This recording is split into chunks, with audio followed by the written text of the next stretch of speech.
Parenting for the Everyday, a podcast dedicated to meeting parents in the trenches of parenthood. We explore how our faith fits into our parenting. With the help of our guests, we are seeking practical tips on how the gospel can speak into our day-to-day parenting. From the easy stuff to the hard stuff, we want to talk about it all. This is Parenting for the Everyday. I'm Becca Alvarez. And I'm Holly Dyke-Andrew. And today we have just a very interesting topic. We're talking about deconstructing your faith, which I feel like has really taken a trend lately. I know a lot of people that I grew up with have gone down that route, and a lot of people that were my teachers and just influential people in my life. And it's been a confusing thing to watch and to see and to really understand. So we have two great guests. We have Pastor Zach and Pastor Jimmy, both members of our leadership team. They're here to talk to us about deconstruction. So tell us, what even is that term, deconstruction? Yeah, well, the term carries with it the metaphor of taking something apart. So to deconstruct your faith can mean anything from walking away from the faith, what we would have maybe called, in church history, they would have called apostatizing, and maybe 50 years ago, they would have called rejecting Christianity or becoming an atheist or an agnostic, or now gets labeled deconstructing. If you decide, I did call myself a Christian, I no longer call myself a Christian, maybe you use the verb, I deconstructed, or I am going through deconstruction. It can also mean, though, stripping away parts of your Christianity. A metaphor here would be like, if I said we're getting some work done at our house, I guess we could mean we're tearing the house down and we're building a new one. Or we just may mean when you walk into the kitchen, it's torn down to the studs because we're rebuilding it. So deconstruction can mean walking away. It can also mean I'm trying to do the work of separating the core of my faith, or the parts of my faith that actually are in the Bible and do come from Jesus, and the parts of my faith that maybe have been assimilated through church culture and things I was taught that aren't really in the Bible, and a process of kind of refining and sorting through, what do I really believe? What do I not believe? What do I think is biblical? What do I not think is biblical? And that's part of the why it can be confusing, because it's a term that covers so many and a wide range of experience. Yeah, that could be helpful to have that definition too, because, even we were talking about before we started recording the episode that all of us have people in our lives that we either, grew up with who were walking with Jesus and now have walked away, or we know others who are in that situation. And, maybe if you haven't had a label for that, there is a whole movement connected to deconstruction. You can find podcasts and people who influence that kind of thing. So it has become a growing thing. And if you can find the right people who will talk about it. And so I think it's important for us to talk about it too, because we all have, even you referenced teachers, and there are people who I grew up with in my childhood who have walked away from their faith. People, honestly, who I've worked in ministry with over the last 15 years who have decided to walk away from their faith in Jesus. And so I think it's important to have the language to use. Yeah, correct me if I'm wrong. It feels like the current term deconstruction, the deconstruction movement, is referring more towards the walking away from faith and not necessarily the rebuilding. Maybe. I feel like there's some element of there's definitely people who are saying when they talk about deconstruction, they're walking away from their faith completely. But in other ways, I've seen people even in some ways, quote unquote, rebranding their faith to maybe fit in with certain cultural trends that they find uncomfortable in the face of what Christianity may have to say about them. A good example of that is you will find a lot of people who are trying to make their Christian faith also align with an LGBTQ affirming theology. And I would qualify that as a form of deconstruction. Right, they might say I'm not walking away from Christianity, but they're finding. But I am trying to make it. Yeah. Yeah. That's why I think that the metaphor of construction demolition is helpful. Because I don't know if deconstruction covers the rebuilding aspect, but my point is I might be tearing down my whole faith or parts of my faith, but either way, I'm participating in the work of deconstruction. I think part of what has made the deconstruction movement maybe difficult to understand is most of the people that I know that have deconstructed now hate Christianity, that it is not just like a passive walking away or distancing, but it has become not only do I not believe this anymore, but I disdain so much of what this represents. And so growing up with people that I aligned with for most of my life and then now see a very different perspective, I think it can confuse me to understand what happened, how this happened, and how it continues to happen over and over again. Actually, I think that's an interesting point because, one of the things with deconstruction that I find interesting is that somebody who's in the process of deconstructing will spend way more time talking about what they've left behind than they will talking about what they're moving towards in terms of their worldview and theological belief system. So to carry Zach's analogy of building a house, you can't just tell me you're going to tear down your house. You have to also tell me what you're going to build in its place. And so sometimes I feel like, at least as a pastor, where I find the deconstruction movement lacking is they do a lot of talking about what they're tearing down and reaction to, whatever Christian theology they may have, but I don't always hear a lot of, but this is what I found compelling to build in its place. Yeah, I think if I try to be charitable and think about where does that anger come from, maybe it comes from two places. I mean, I want to leave aside a separate category for I have been hurt by somebody in the church, and I think we have gone through a generation of Christian leaders that are falling right and left, and I think that almost even isn't deconstruction; it's a trauma response, or it's a different thing altogether, and I think a really painful and in some ways an easier thing to understand. But for people who have deconstructed absent of that, why are they so angry? I think maybe two reasons. Self-denial is a big part about Christianity. I mean, Jesus said, take up your cross and follow me, right?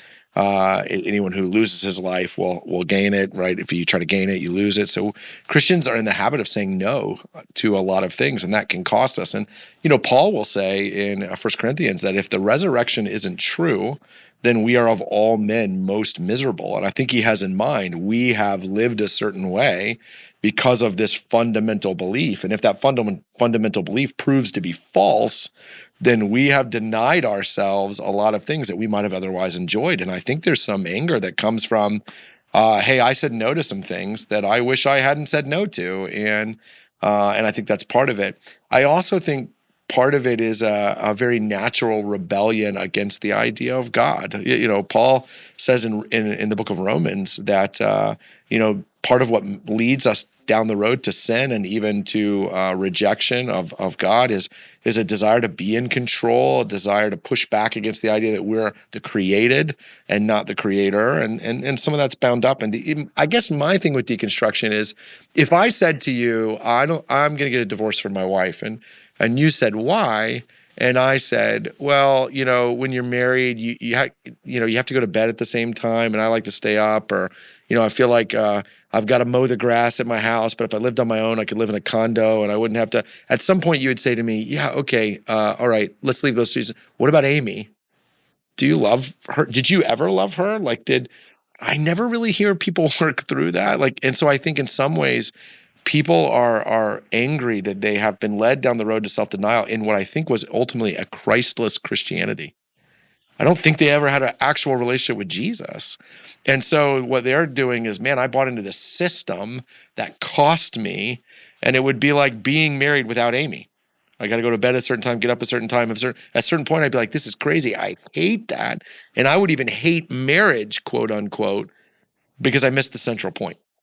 And I think that is what's happening. I think what's getting deconstructed ultimately is a Christless Christianity. Yeah, I would agree with that. I think, to Zach's point about what the Apostle Paul says about the resurrection, a lot of times when people in my life have deconstructed, what they're deconstructing from, it almost feels like it's a reaction to things that actually are a side point to the main point of Christianity, which is Jesus himself. So, for me, I grew up in a fairly conservative theological background, and a lot of the people from my childhood who have deconstructed it as a reaction to what they felt were overly legalistic additions to what Scripture has to say. And so, in some sense, they've thrown the baby out with the bathwater as a reaction to something on the side, as opposed to considering the merits of Jesus himself. Yeah. If we go back to even, Zach, what you said in your original definition of deconstruction, there is a part of stripping back some of these things that have been added and coming back to hey, what's the center point? So, I mean, this feels like a kind of an obvious question, but let's talk about doubt versus deconstruction. Are those the same things? Is doubt bad? How do you kind of work through that? Yeah, it's a great question. Before we go down that road, I want to separate doubt from critique. Okay. Because I think they're different.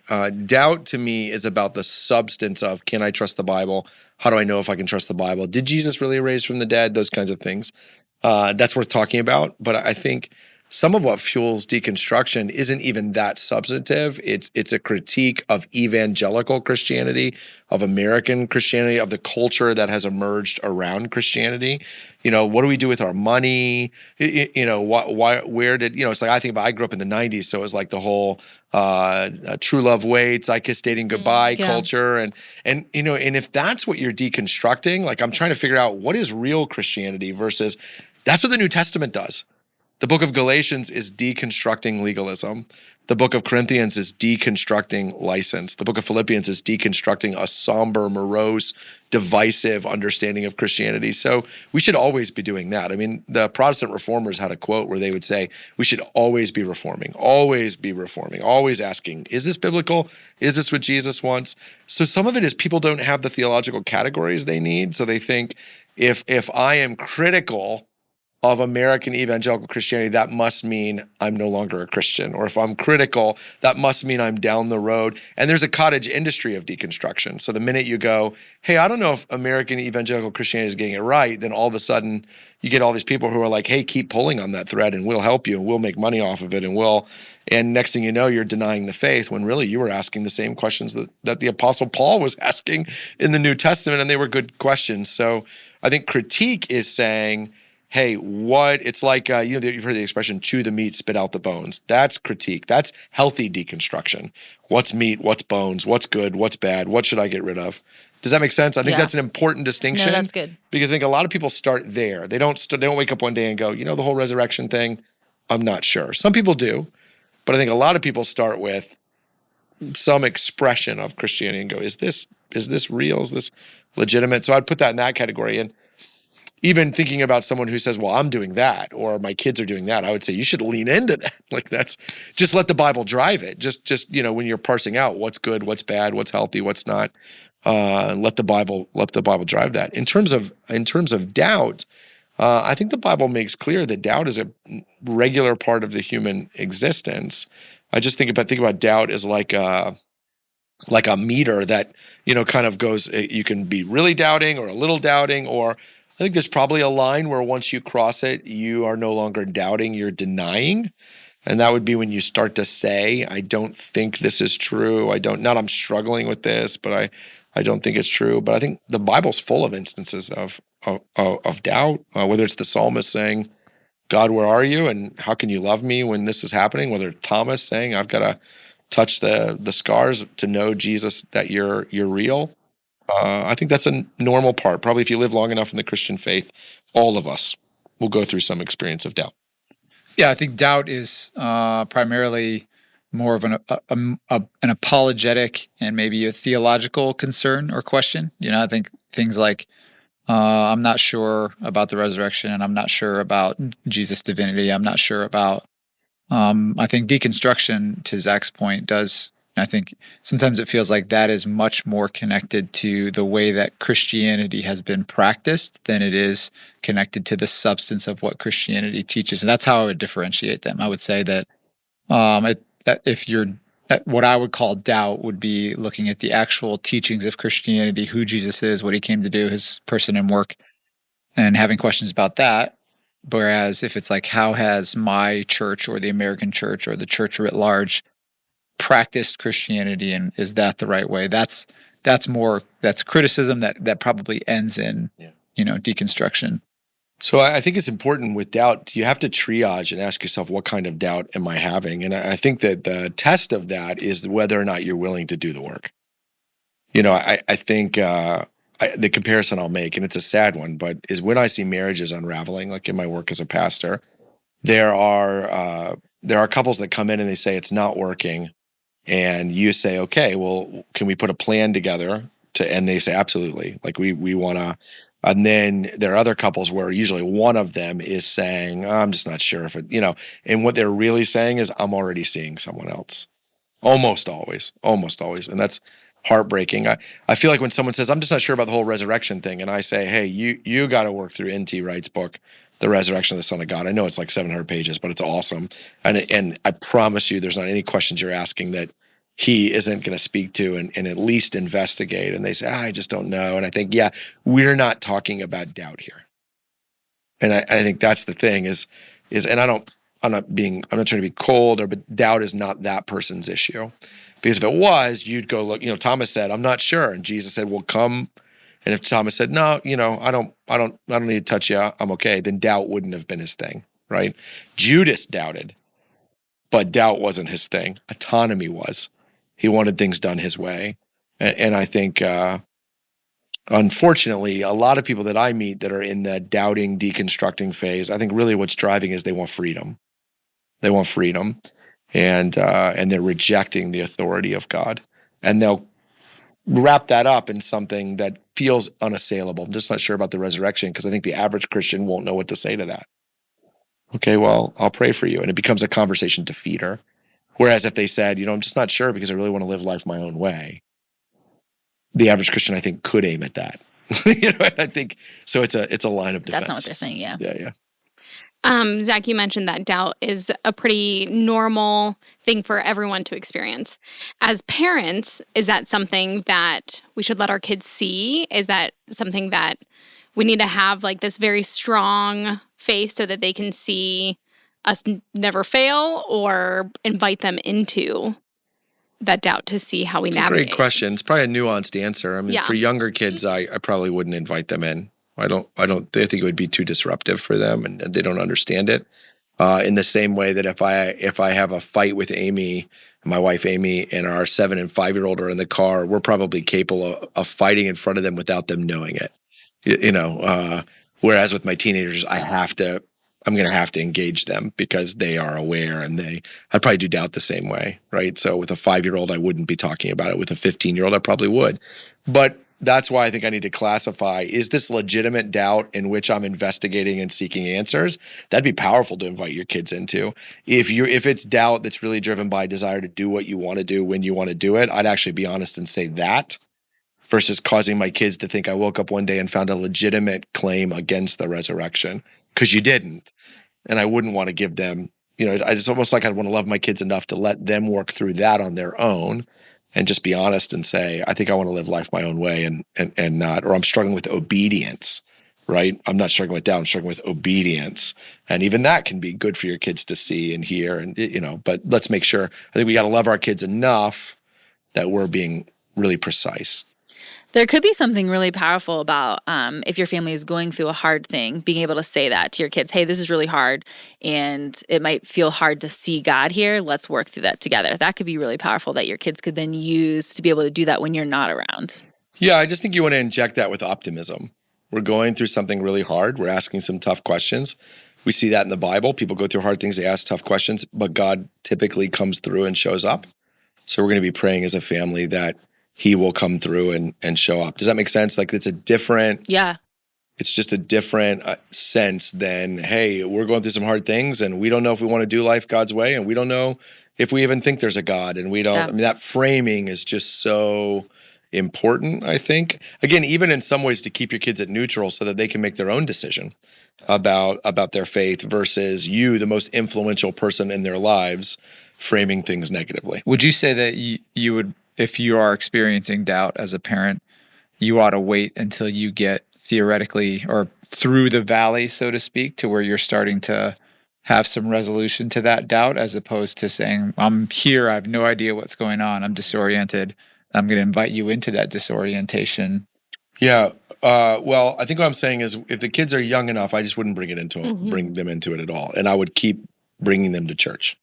You can do your wrestling without harming their formation. So I think you owe it to them to keep coming and keep bringing them to church. I think the second thing is I would have to, if you're doubting or wrestling and you're doing the work, I think you can talk about it in the valley. If you're doubting and wrestling and you're not doing the work, this is maybe the thing I came here to say, is I don't think you're deconstructing, you're rebelling. And I don't think you should bring your kids into that. I think you're just not even being honest with yourself if you're not saying that. So if what's really happening is you're rebelling against the authority of God, you want to do life your own way, you want to justify, legitimize the decisions you're making that you know God won't justify or legitimize, then you don't need to bring your kids in to that unless they're older. And even then, I think until you're willing to be honest and say that.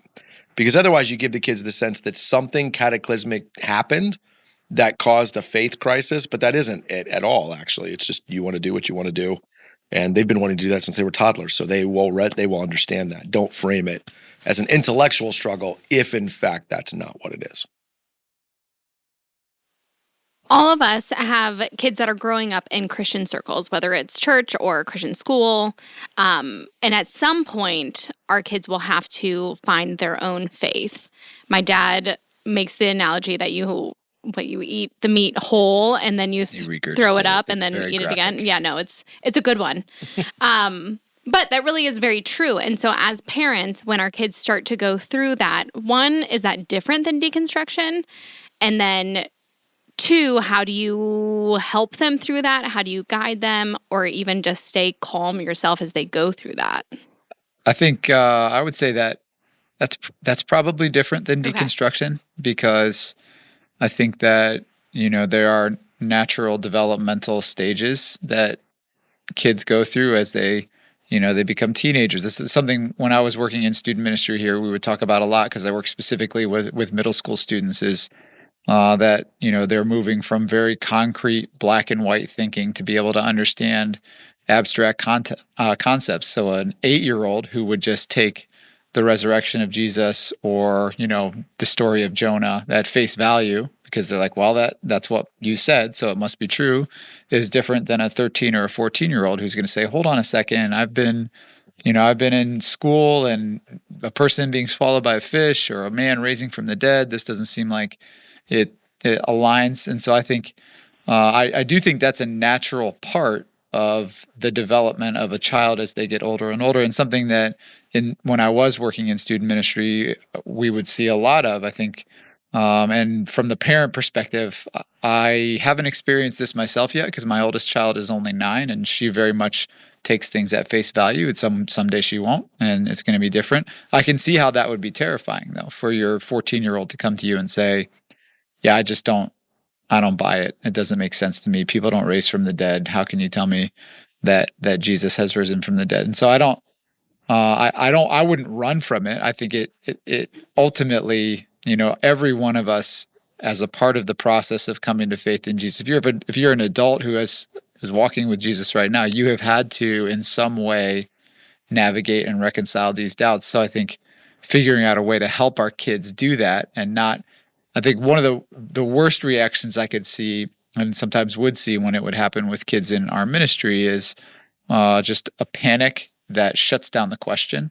So I feel like this is something totally different from the deconstruction that you see in society, and it's a healthy questioning and exploring those doubts done within the context of the church and community, and walking alongside your kids, I think ultimately leads to a stronger faith for your kids. So I wouldn't run from it. I wouldn't panic. But also that's easy for me to say because my kids are young enough that I haven't had to have that experience yet. Yeah, I'd maybe add 2 cautions to that. I mean, one is it's a little bit like when COVID was COVID was around, and if you coughed at all, people would look at you and you'd be like, oh, I was just eating something, I went down the wrong tube, but you were just really anxious about that. I think because deconstruction is out there, the minute your kid asks a question or challenges something, you might find yourself assuming this is COVID, right? When something's just going down the wrong tube. So I think it would be important just to not jump to any conclusions, just take each question as it comes. But the other thing I would say is, I think our pride gets wrapped up in it. And I think, we exist to serve our kids, not gain identity from our kids. And I think the struggle, that's something I tell my kids all the time, because I do this for a living. And I wouldn't want them to think that they can't ask questions or wrestle or because of something that might say about me. So I think pride can get wrapped up. Who am I as a parent? If my kid is asking these questions, you just got to confess that and lay that down. I think the other thing is we can feel insecure when they ask questions we don't know the answer to, right? And I would just say lean into that. Just say, you know what, that's a really good question. I wish I knew the answer to that. I've been a Christian for a long time. I probably should know the answer to that. Let's go find it together, right? Christianity is a team sport. So just because you don't know the answer to something doesn't mean no Christian anywhere has ever thought or written or talked about. It's one of the ways pastors can serve you. Shoot us an email and say, hey, my 14-year-old's asking a great question about the resurrection. We'd love to read a little more. Do you have a resource you'd recommend to us that we can read together? That'd be a great email to get, and I think one that we could answer pretty pretty easily. So just don't get super insecure. Don't start assuming, you're headed somewhere you might not be headed. Just deal with each question as it comes. It can actually be a faith building and relationship building opportunity for you and for your child. One thing I would add to that is, it's kind of been referenced in various ways throughout this conversation, but I think the importance of engaging in community can't be overstated when it comes to this. I think that, if you are not engaged with the church, you don't have a community of Christians around, you're going to naturally be influenced by the community that you're in. I think one of the things that happens with the deconstruction movement is, my guess is a lot of the people who deconstruct have already begun to move away from Christian community. And so then as soon as they begin to walk down the road toward deconstruction, they also find within that movement a community of people who are like-minded, who have experienced the same thing. And it's a tide and a current that pulls you in a certain direction. And I think when it comes to our kids deconstructing or doubting or whatever, whenever they start to ask questions, I think that is the time where the church exists for things like that. The community that can exist within the church is really important, because it could be that what your kid needs is to hear the same thing you're saying to them, but from another adult that it just hits differently from, because that person has a different kind of a relationship with them than you do. Let me just add to that too, because I think one group of people I have particularly in mind here is the travel sports community. Because I think if you play sports on the weekend and you don't have your kid in church, what you're saying to them is lacrosse is more important than Jesus. And that's okay when you're 12, because lacrosse is great and Jesus can be great and lacrosse is so great. When your kid's 20 and they're in college and they don't play lacrosse anymore, all they'll remember is lacrosse is more important than Jesus, and I'm not even into lacrosse anymore. And so Jesus, what else? Yeah. So that's why we do the Thursday night service. And, it's one of the primary reasons we said is that we don't exist to shame you if you're doing travel sports. That's not our goal. But I do exist to pastorally tell you, come on Thursday nights, because you just never know when a sermon or a children's ministry subject is going to be what grabs your kids. You never know if they're getting the answer now for the question their generation is going to be asking 5 years from now. It's brick by brick. It's piece by piece. So I just, I think a lot of times what I hear from parents is, I wish we would have made it a higher priority. And here at Christ Community Chapel, we aren't using guilt. We're just working with you to strategically find a way to, if Sundays don't work, that's okay. Come on Thursday nights. So it's a little bit of a shameless plug, but these are the kind of reasons why we started that. I would also just, one final thing to add there is, if you've got younger kids like I do, I would just say, prophylactically, so to speak, get involved in community. Like because once the doubts start to hit and the questions, if you're isolated, then it's almost too late. It's much harder to get, whereas you want those relationships to already exist and be healthy. So if you don't already have those relationships in existence, it can be very difficult to, on the fly, both navigate the doubts and build out the community structure that you need in order to navigate those doubts. So I would just encourage you, if you have younger kids, to get involved in the church now and build the habit now, so that as they get older, as they start to raise doubts, as your life and schedule start to get busier because you get involved in different sports and activities, you've already baked in the relational network that your children need in order to succeed in this area. Yeah, and I see this with student ministry all the time. Like, the student ministry team does a great job of building relationships. So if I know of a couple of people I could call if my son or my daughter was struggling, and my son or daughter would want to meet with them, because I think what happens is we get a parent reaches out and says, hey, can you meet with my high school junior? And our student ministry team, of course, will say yes, but you're they're going going, from we zero. have no relationship. I mean, it's going to be awkward. It's going to be weird. I have They no don't want to be credibility. there. They don't. Yeah. Yes. Again, so you got to do the work now for the day when you do need it. One last question I maybe want to take it a step further is, we've been talking about kids who are wrestling while they're in your house, and kind of how to walk them through that. And you guys have given a great practical steps and tools to do that. But what happens when you have a kid who's probably out of your house, college and above, who has said, hey, I have deconstructed my faith. I'm walking away. I'm not into this. How do you parent that? It's a great question. I did my doctoral dissertation almost entirely designed to answer this question. Excuse me. It's what's become the class, Sharing Jesus. And I think, first of all, you have to respect where they're at. You don't get anywhere by not respecting it. But the other thing is, I have found what is the most helpful is to ask them what they do believe. So what they're telling you is, hey, I'm rejecting the worldview that you were looking to pass down to me. That's hard for all obvious reasons. But I think saying to them, okay, well, tell me what you're moving to. What do you believe? Do you believe there's a God? Do you believe there's a resource that I use all the time? It's called What's Your Worldview? It's a book by a guy whose last name is Anderson. I don't know the rest of his name. And the book really helps with that. You can give that to them as a gift and just go, hey, see where you land in this, just because I want to know. I want to know you. I want to love you. I want to understand you. What do you currently believe? I think because two things can happen. One is that's a great way of communicating love, right? So they say, I'm walking away from Christianity because I don't like what it says about sexuality. Say, okay, what do you believe about sexuality? If you walk away from Christianity, of course, you're moving away from the Christian idea of God or mercy or forgiveness or justice. Where will you go for those answers? What are you reading? What are you thinking about? I think that shows a tremendous amount of love and understanding. It communicates to your child that my love for you is not based in you agreeing with me, which is something we've lost a little bit as a culture. But the second thing it does is I find one of the most helpful ways to eventually bring that child back is to have them realize they don't have great answers to that question. They've run from something with no idea. It's kind of like when you're a kid. I don't know if you guys ever did this where you told your parents, I'm running away from home, and you packed a bag and, you look back, like your parents are probably chuckling at what you put in the bag because it's like you won't last a day. You have your teddy bear and a candy bar. You won't last, right?